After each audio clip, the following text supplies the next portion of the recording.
పూట వేషాలు రాత్రిపూట మోసాలు అన్నట్టు ఉంది మన పక్కన ఉన్న డ్రాగన్ కంట్రీ చైనా వ్యవహారం. వాళ్ళు ఎన్ని కుట్రలు చేసినా, సరిహద్దుల్లో ఎంత ఓవర్ యాక్షన్ చేసినా మన భారతదేశం మాత్రం చాలా సైలెంట్గా తన పని తాను చేసుకుపోతుంది. గత కొన్ని సంవత్సరాలుగా మన డిఫెన్స్ సిస్టంలో జరుగుతున్న మార్పులు చూస్తుంటే ప్రపంచ దేశాలకు దిమ్మ తిరిగిపోతుంది.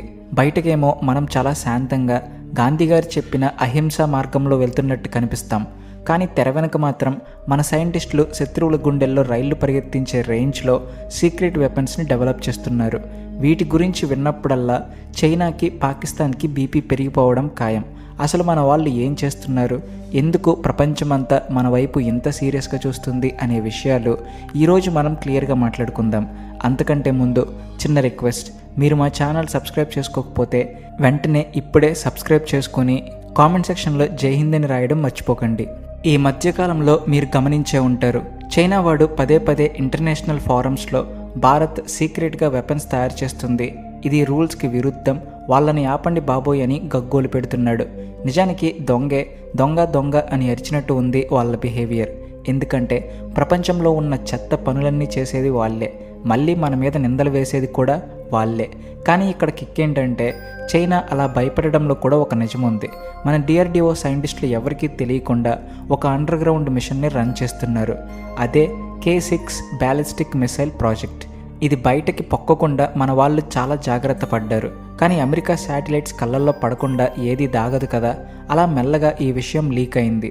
ఎప్పుడైతే ఈ విషయం బయటికి వచ్చిందో అప్పటి నుండి చైనాకి నిద్ర పట్టడం లేదు. ఎందుకంటే ఇది మామూలు టప్పకాయ కాదు, ఒకసారి పేలితే ఖండాలు దాటి వెళ్ళి పేలే కెపాసిటీ ఉన్న అల్టిమేట్ వెపన్. దీని గురించి డీటెయిల్డ్గా తెలుసుకునే ముందు మనం ఒక చిన్న లాజిక్ అర్థం చేసుకోవాలి. సాధారణంగా యుద్ధం వస్తే బోర్డర్లో ఉన్న సైనికులు ఫైట్ చేస్తారు, లేదా ఫైటర్ జెట్స్ వెళ్ళి బాంబులు వేస్తాయి.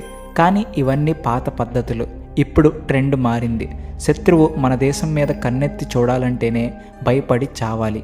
దాన్ని డిటరెన్స్ అంటారు. ఆ భయాన్ని క్రియేట్ చేయడానికే మన వాళ్ళు ఈ K6 మిసైల్ని డిజైన్ చేశారు. ఇది నేల మీద నుండి కాదు, సముద్రం లోపల నీటి అడుగున నడిచే సబ్మెరైన్ నుండి లాంచ్ అవుతుంది. దీన్ని టెక్నికల్గా SLBM అంటారు. ఇలాంటి టెక్నాలజీ ప్రపంచంలో వేళ్ల మీద లెక్కపెట్టే దేశాల దగ్గర మాత్రమే ఉంది. ఇప్పుడు ఆ ఎలైట్ క్లబ్లోకి మన భారత్ కూడా గ్రాండ్గా ఎంట్రీ ఇస్తుంది. అసలు ఈ మిసైల్ స్పెషాలిటీ ఏంటంటే దీని రేంజ్. మన దగ్గర ఆల్రెడీ K4, K15 లాంటి మిసైల్స్ ఉన్నాయి. అవి కూడా తోపు మిసైల్సే, కానీ వాటి రేంజ్ 3000 నుండి 4000 కిలోమీటర్ల వరకు ఉంటుంది. అంటే పాకిస్తాన్ని, చైనాలో ఉన్న కొన్ని ముఖ్యమైన సిటీలని టార్గెట్ చేయొచ్చు. కానీ చైనా అనేది చాలా పెద్ద దేశం. వాళ్ళ మెయిన్ ఇండస్ట్రీలు, మిలిటరీ బేస్లు మనకి అందనంత దూరంలో, అంటే వాళ్ళ దేశం ఉత్తర భాగంలో పెట్టుకుంటారు. భారత్ మిసైల్స్ అక్కడి దాకా రాలేవులే అన్నది వాళ్ళ ధీమా. ఆ ధీమాని పటాపంచలు చేయడానికే ఈ K6ని తయారు చేశారు. దీని రేంజ్ అక్షరాల 8000 కిలోమీటర్లు. ఇక్కడే మన సైంటిస్టులు ఒక చిన్న మ్యాజిక్ చేశారు. ఒకవేళ ఈ మిసైల్లో పెట్టే వార్ హెడ్ బరువు గనక తగ్గిస్తే, అంటే లైట్ వెయిట్ న్యూక్లియర్ బాంబుని గనక పెడితే దీని రేంజ్ 10,000 నుండి 12,000 కిలోమీటర్లకు వెళ్తుంది. అంటే సింపుల్గా చెప్పాలంటే మన వైజాగ్లోనో చెన్నైలోనో సబ్మెరైన్లో కూర్చుని బటన్ నొక్కితే అది వెళ్ళి చైనాలో ఉన్న ఏ మూలనైనా, ఆఖరికి బీజింగ్లో ఉన్న జిన్పింగ్ ఆఫీస్ని కూడా బద్దలు కొట్టగలదు.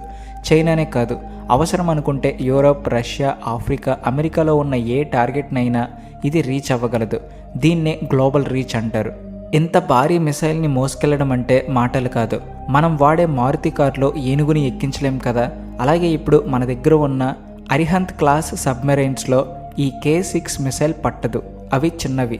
అందుకే దీనికోసం స్పెషల్గా S5 క్లాస్ సబ్మెరైన్స్ని మన వాళ్ళు తయారు చేస్తున్నారు. ఇది సముద్రం మీద తేలియాడే ఒక కోట లాంటిది అని చెప్పొచ్చు. దీని బరువు సుమారు 13,500 టన్నులు ఉంటుంది.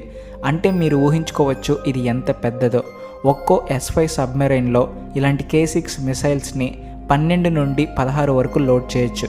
అంటే ఒక్క సబ్మెరైన్ గనక సముద్రంలో ఉంటే అది ఒక దేశాన్ని మొత్తం నాశనం చేయగల పవర్ని తనలో దాచుకుని ఉంటుందన్నమాట. దీనివల్ల మన నేవీకి వచ్చే అడ్వాంటేజ్ ఏంటంటే మనం శత్రువు దగ్గరికి వెళ్లాల్సిన పని లేదు. బంగాళాఖాతం అనేది మనకి ఒక సొంత ఇల్లు లాంటిది. ఇక్కడ మన నేవీ ఫుల్ కంట్రోల్లో ఉంటుంది. మన సబ్మెరైన్ని ఇక్కడే సేఫ్గా పార్క్ చేసి ఇక్కడ నుండే చైనాని కంట్రోల్ చేయొచ్చు. దీన్ని బ్యాస్టియన్ స్ట్రాటజీ అంటారు. మనం సేఫ్ జోన్లో ఉంటూనే శత్రువుని టెన్షన్ పెట్టడం అన్నమాట. ఇక ఈ మిసైల్లో వాడిన టెక్నాలజీ గురించి వింటే మైండ్ బ్లాక్ అవ్వాల్సిందే. దీని పొడవు 12 మీటర్ల కంటే ఎక్కువ, వెడల్పు 2 మీటర్లు ఉంటుంది, బరువు 50 టన్నుల పైమాటే. ఇది గాలిలోకి లేచిన తర్వాత మ్యాక్ 7.5 స్పీడ్తో వెళ్తుంది. అంటే సౌండ్ స్పీడ్ కంటే 7.5 రెట్లు ఎక్కువ. అంత స్పీడ్తో ఏదైనా వస్తుంటే దాన్ని ఆపడం ఏ ఎయిర్ డిఫెన్స్ సిస్టమ్ వల్ల కాదు. చైనా దగ్గర ఉన్న S-400 సిస్టమ్ అయినా సరే దీని ముందు చిన్నబోవాల్సిందే. ఇంకో మ్యాటర్ ఏంటంటే ఇందులో సాలిడ్ ఫ్యూయల్ వాడుతున్నారు. పాతకాలం మిసైల్స్లో లిక్విడ్ ఫ్యూయల్ వాడేవాళ్ళు. అంటే రాకెట్ లాంచ్ చేసే ముందు ఫ్యూయల్ నింపాలి, దానికి టైం పడుతుంది, ఈలోపు శత్రువుకి తెలిసిపోతుంది. కానీ సాలిడ్ ఫ్యూయల్ అలా కాదు, అది ఎప్పుడు రెడీగా ఉంటుంది. దీపావళి రాకెట్ని నిప్పంటించగానే ఎలా దూసుకెళ్తుందో జస్ట్ బటన్ నొక్కగానే ఇది సముద్రం చీల్చుకుని ఆకాశంలోకి దూసుకెళ్తుంది. అయితే ఇక్కడే అసలు కథ ఉంది. కేవలం దూరం వెళ్తే సరిపోతుందా? అక్కడ టార్గెట్ని మిస్ అయితే ఎలా? అందుకే దీనికి పిన్ పాయింట్ యాక్యురసీ ఉంది. 12,000 కిలోమీటర్లు ప్రయాణించినా సరే టార్గెట్కి కేవలం 10 మీటర్ల తేడాతో గురి తప్పకుండా కొడుతుంది. అంటే శత్రువు బంకర్ ఎక్కడ ఉందో కరెక్ట్గా స్కాన్ చేసి మరీ వేస్తుంది. కానీ వీటన్నిటికంటే హైలైట్ ఫీచర్ ఒకటి ఉంది, అదే MIRV టెక్నాలజీ. దీన్ని సింపుల్గా చెప్పాలంటే ఒక దెబ్బకి 10 పిట్టలు అన్నట్టు. సాధారణంగా ఒక మిసైల్కి ఒక బాంబు ఉంటుంది, అది వెళ్ళి ఒక చోట పడుతుంది. కానీ ఈ MIRV టెక్నాలజీ ఉన్న మిసైల్లో ఒక బస్సు లాంటి సిస్టమ్ ఉంటుంది. మిసైల్ స్పేస్లోకి వెళ్ళాక ఈ బస్సులో నుండి వేరువేరు బాంబులు వేరువేరు డైరెక్షన్లో రిలీజ్ అవుతాయి. ఉదాహరణకి మనం చైనా మీదకి ఒక మిసైల్ వదిలామనుకోండి, అది ఆకాశంలోకి వెళ్ళాక అందులో నుండి ఒక బాంబు షాంఘై మీద పడుతుంది, ఇంకోటి బీజింగ్ మీద పడుతుంది, ఇంకోటి వాళ్ళ ఆర్మీ బేస్ మీద పడుతుంది. ఇలా ఒకేసారి మల్టిపుల్ టార్గెట్స్ని ఫినిష్ చేయొచ్చు. దీంట్లో మన సైంటిస్టులు వాడిన తెలివి చూస్తే ముచ్చటేస్తుంది.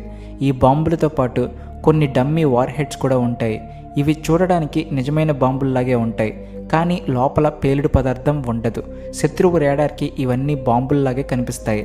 అయ్యో బాబోయ్, 10 బాంబులు వస్తున్నాయని భయపడి వాళ్ళు తమ దగ్గర ఉన్న ఖరీదైన ఇంటర్సెప్టర్ మిసైల్స్ని ఈ డమ్మీల మీద ప్రయోగిస్తారు. వాళ్ళ మిసైల్స్ వేస్ట్ అయిపోతాయి. ఈలోపు మన నిజమైన బాంబులు వెళ్ళి కొన్ని కానిచ్చేస్తాయి. దీన్ని డిఫెండ్ చేసుకోవడం దాదాపు అసాధ్యం. అమెరికా, రష్యా లాంటి దేశాలు కూడా ఈ టెక్నాలజీ చూసి ఆశ్చర్యపోతున్నాయి. ఇంతకీ ఈ వెపన్ మనకి ఎందుకంత ముఖ్యం? మనకి నో ఫస్ట్ యూస్ పాలసీ ఉంది. అంటే మనం ఎప్పుడు ముందుగా ఎవరి మీద అణుబాంబు వెయ్యం. కానీ మన పక్కన ఉన్నవి పిచ్చి కుక్కల లాంటి దేశాలు, పాకిస్తాన్ కానీ చైనా కానీ రేపొద్దున్న పిచ్చి లేచి మన మీద న్యూక్లియర్ అటాక్ చేశాయి అనుకుందాం. అప్పుడు మన భూమి మీద ఉన్న మిసైల్ బేస్లు డ్యామేజ్ అవ్వచ్చు. కానీ సముద్రం అడుగున ఎక్కడో దాక్కున్న మన సబ్మెరైన్ మాత్రం సేఫ్గా ఉంటుంది. ఎప్పుడైతే మన మీద దాడి జరిగిందని తెలుస్తుందో అప్పుడు ఆ సబ్మెరైన్ నీళ్ళల్లో నుండే ప్రతీకార దాడి మొదలు పెడుతుంది. దీన్నే సెకండ్ స్ట్రైక్ క్యాపబిలిటీ అంటారు. ఆ భయం శత్రువుకి ఉండాలి. ఒకవేళ భారత్ని గెలికితే వాళ్ళు తిరిగి కొట్టే దెబ్బకి మన దేశం మ్యాప్లో లేకుండా పోతుంది అనే భయం ఉంటేనే వాళ్ళు తోక ముడుచుకుని కూర్చుంటారు. శాంతి కావాలంటే యుద్ధానికి సిద్ధంగా ఉండాలి అంటారు కదా, అదన్నమాట. ఇప్పుడు చైనా ఎందుకు హిందూ మహాసముద్రంలోకి పదే పదే తన గూఢచారి నౌకలను పంపిస్తుందో అర్థమైందా? యువాన్ వాంగ్ క్లాస్ షిప్లని పట్టుకుని వచ్చి మన దగ్గర డేటా దొంగలించడానికి ట్రై చేస్తుంది. కానీ మన జలాంతర్గాములు సముద్రం అడుగున వేల అడుగుల లోతులో ఉంటాయి. వాటిని కనిపెట్టడం చైనా తాత వల్ల కూడా కాదు. అందుకే వాడికి ఆ ఫ్రస్ట్రేషన్. ముఖ్యంగా చెప్పుకోవాల్సిన విషయం ఏమిటి అంటే ఇదంతా make in India success story. ఒకప్పుడు చిన్న చిన్న స్పేర్ పార్ట్స్ కోసం కూడా మనం రష్యా వైపు, అమెరికా వైపు దీనంగా చూసేవాళ్ళం. కానీ ఇప్పుడు సీన్ రివర్స్ అయింది. ఇందులో వాడే composite materials, guidance systems, software అన్నీ మన దేశీయ పరిజ్ఞానంతో తయారైనవే. మన ఇంట్లో వండుకున్న భోజనం రుచికే వేరు కదా, అలాగే మన సొంత టెక్నాలజీతో ఆయుధాలు తయారు చేసుకుంటే ఆ కిక్కే వేరు. 2026 ఎండింగ్ కల్లా దీని ఫస్ట్ టెస్ట్ జరగబోతుంది అని టాక్. అంతా అనుకున్నట్టు జరిగితే 2030 కల్లా ఇది మన నేవీ చేతికి వచ్చేస్తుంది. అప్పుడు ఆసియాలో పవర్ బ్యాలెన్స్ మొత్తం మారిపోతుంది. సో మౌనంగా ఉంటూనే పనులు కానిచ్చేయడం అంటే ఇదే. బయటికి సౌండ్ లేదు, కానీ లోపల వర్క్ మాత్రం జెట్ స్పీడ్లో జరుగుతుంది. చైనా, పాకిస్తాన్ ఎన్ని కుట్రలు చేసినా మన దగ్గర ఉన్న ఇలాంటి బ్రహ్మాస్త్రాల ముందు అవన్నీ తుస్సుమనాల్సిందే. మన దేశం ఎవరి జోలికి వెళ్ళదు, కానీ గెలిగితే మాత్రం అడ్రస్ లేకుండా చేసే సత్తా మనకి ఉంది అని చెప్పడానికి ఈ K6 మిసైలే ఒక పెద్ద ఎగ్జాంపుల్. మన సైంటిస్టుల డెడికేషన్కి, మన దేశ రక్షణ వ్యవస్థ పటిష్టతకి ఇది నిదర్శనం. దీని గురించి మీరేమనుకుంటున్నారో, ఇలాంటి మరిన్ని సీక్రెట్ వెపన్స్ మనకి అవసరమా అనేది కామెంట్స్లో చెప్పండి. మన దేశం గురించి నలుగురికి తెలిసేలా ఈ ఇన్ఫర్మేషన్ని షేర్ చేయండి. జై హింద్. అలాగే వీడియో నచ్చితే please like and share and also thanks for watching.